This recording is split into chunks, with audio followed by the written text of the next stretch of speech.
Ini Pati, mahasiswa dari Jakarta Timur yang merantau di tanah Jogja. Di tengah hiruk-pikuk perkuliahan, Patih tetap memilih mandiri dan menyiapkan kebutuhan sehari-harinya sendiri. Memasak adalah salah satu kebiasaan yang selalu dia lakukan setiap hari.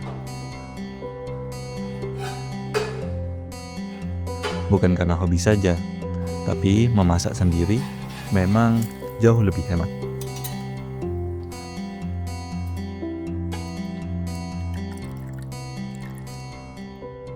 Dan ini aku, Zizi, teman kosnya Fatih. Lagi ngapain? Masak telur? Apa? Mantap nih. Aku juga ya. Boleh? Itu aja juga. Oh, kasih. Iya. Masak dah.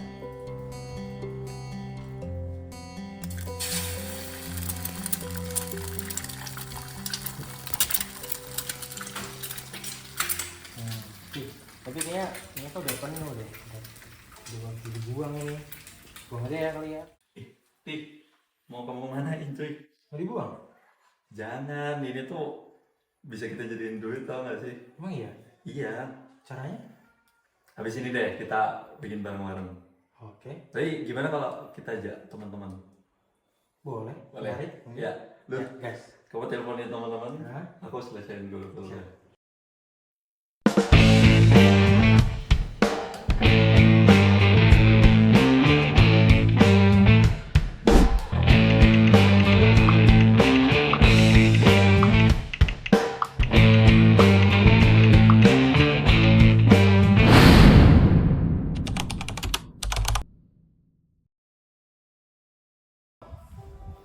Halo teman-teman, jadi kami akan membuat lilin aromaterapi dari minyak jelantah. Ikuti keseruan kami ya.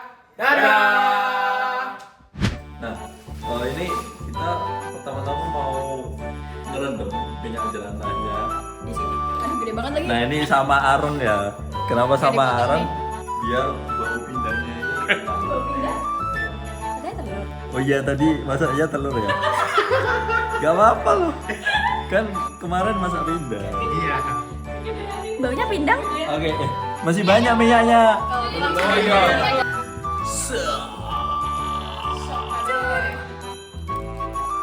Terus ini dia apa dipecek-pecek gitu? Enggak kan? Ditunggu. 24 jam. Aduh, lagi. 24 jam. Mungkin kita siapin bahan-bahan yang lain aja. Itu dia kan. Ini kita ada stearic acid. Oke, bahan kimia yang nanti bakal apa ya? Mengkonversi minyaknya jadi lilin. Oke. Ini ada krayon. Jadi nanti krayonnya ini karena udah nggak kepake bekasnya Pionir ya. Kita mau jadiin pewarna. Berarti menggunakan barang bekas ya? Oh iya ini. Kita semua nggak ada yang beli ya. Iya. Kita semua nggak ada yang beli. Seberapa segini? Yang putihnya dikit aja. Setengah. Segitu.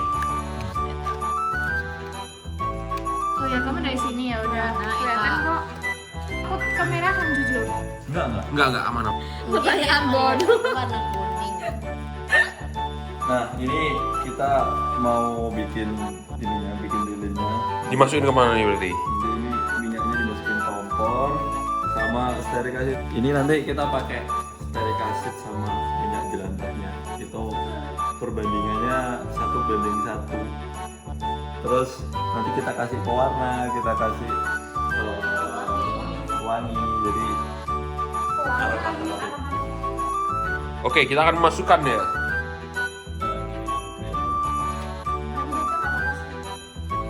Oke, Oke, ini kita ini ya. kita masukkan. Ini 1:1. Iya, mana sendoknya ini diaduk nggak? Nanti. Masih bau aja. Dia bohong. Aduk sekarang. Kayaknya udah dulu deh.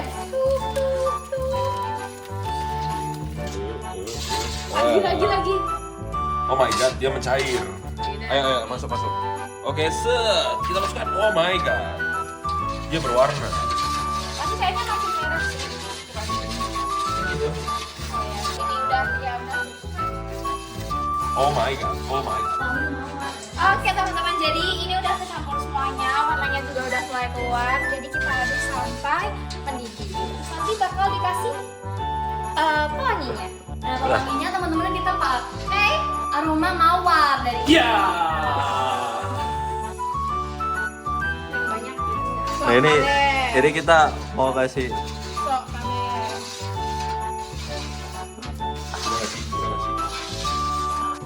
Oke teman-teman, karena ini udah kecampur semuanya, kita matiin kompornya, terus kita angkat. Oke. Ini habis ini gimana ini? Nah, habis ini kita akan pakai tempat yang wadah yang ramah lingkungan. Ini dari apa sih, Kak Fatih? Dari alam. Jadi sekarang Alamnya apa? Yaitu batok kelapa yang udah nggak dipakai, terus dikeringkan, terus kita bersihin gitu. Terus nanti waktu mie dimasukin, nanti kita masukin sumbu. Jadi mulai. Udah.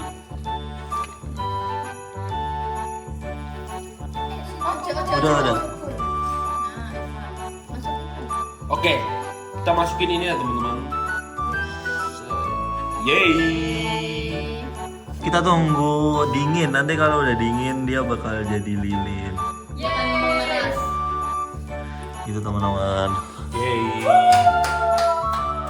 Oke teman-teman, jadi lilinnya udah jadi. Ini dia.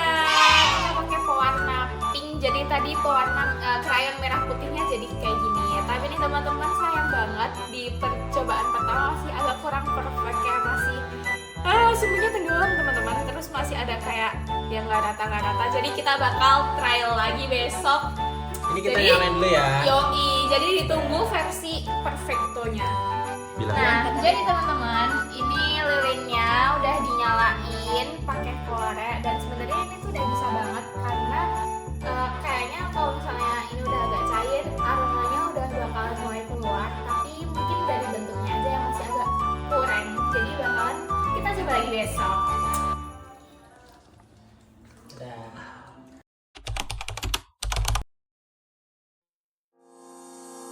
Halo teman-teman, jadi ini lilinnya udah jadi dan kita emang sengaja tidak rekam ulang prosesnya karena menurut kami proses yang kemarin itu sudah cukup menjelaskan bagaimana kita membuat lilin ini.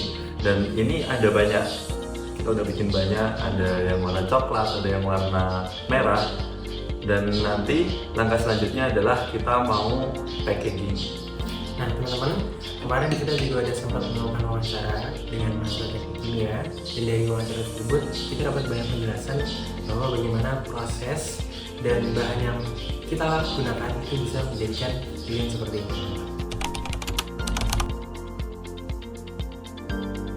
Halo Kak Aisyah, selamat malam. Kenalin, aku Zizi dari Prodi Sosiologi. Nah, ini kami lagi ada proyek nih Kak dari mata kuliah Lingkungan Hidup dan Masyarakat Berkelanjutan.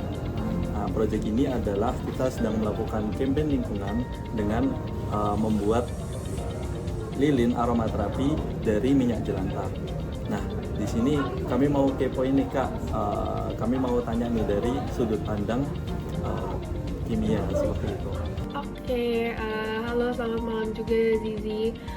Salam kenal, aku Aisyah dari Prodi Teknik Kimia. Wah keren banget sih ini project yang kalian lakuin, manfaatin minyak jelantah kan biar jadi lilin, itu ide yang bagus sih. Boleh kok kalau mau tanya-tanya? Oke, baik Kak. Nah, sebenarnya dari proyek ini tuh kita kemarin kan belajar sendiri gitu. Kita cari di internet untuk proses pembuatan lilin aromaterapi ini. Nah, kita menggunakan salah satu bahan kimia yakni stearik acid. Nah, kita tuh kepo, kira-kira apa sih Kak stearik acid itu? Oke, stearik acid sepahamku ya, itu tuh dia masuk salah satu asam lemak jenuh yang rantainya cukup panjang karena rumus kimianya juga dia mempunyai ikatan karbon yang panjang juga. Nah, senyawa ini tuh sifatnya padat di seluruh ruang, terus umum juga sebenarnya digunain buat bahan lilin karena titik leburnya yang cukup tinggi, terus bisa bikin struktur padat gitu. Terus kami juga kepo nih, kenapa saat minyak jelantah itu dipanaskan lalu kita memasukkan stearik acid di situ, itu bisa terjadi, mungkin bisa dikatakan reaksi kimia sehingga minyak jelantah tadi itu menjadi lilin gitu ketika di suhu ruang mengeras dan menjadi lilin. Oke, jadi sebenarnya proses dari campuran minyak jelantah sama stearik acid bisa jadi lilin, itu tuh prosesnya sebenarnya didominasi sama perubahan fisika. Jadi pas campurannya dipanasin tadi kan minyak jelantah, terus dimasukin sama stearik acid, pas campuran kedua yang ini didinginkan di suhu ruang, itu nanti stearik acidnya sendiri itu bakal mengkristal, terus membentuk struktur yang padat tadi. Habis itu bakal ngikat minyak yang ada di dalamnya, jadi makanya bisa kebentuk lilin gitu. Nah, untuk masalah reaksi kimianya, secara umum tuh sebenarnya nggak ada reaksi kimia utamanya. Tapi kalau secara teoritis tuh, kalau ada air, misalnya ada kandungan airnya kan, tapi kan kadar rendah juga kan, dan suhunya tinggi itu, di dalam minyaknya kan ada nama kandungan namanya trigliserida. Itu tuh bisa ngalamin hidrolisis sama airnya tadi, tapi kontribusinya kecil banget sih, jadi nggak dominan gitu.